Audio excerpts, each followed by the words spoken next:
Én azért jöttem ide, hogy értékeljem az itt látottakat. Ferenc maga nem nagyon győzött meg. A beszédjen se kapott volna Kazinci díjat, de arra a borzalmas táncáról ne is beszéljünk.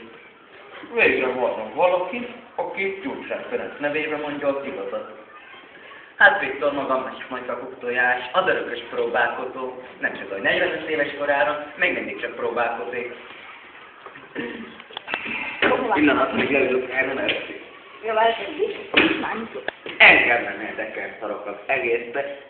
Hogy a pákolják csokik hazlogat mutogat itt nekem. Engem nem érdekel. Maga megész még jön ide.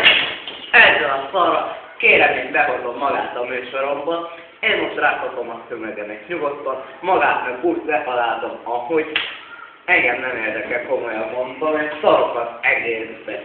A lehet poénkon, de azért annak is van határa. Én hazamegyek, engem nem érdekel. Hát ilyet, ha műsorba élet betenni, én hazamegyek, nem érdekel, én hazamegyek.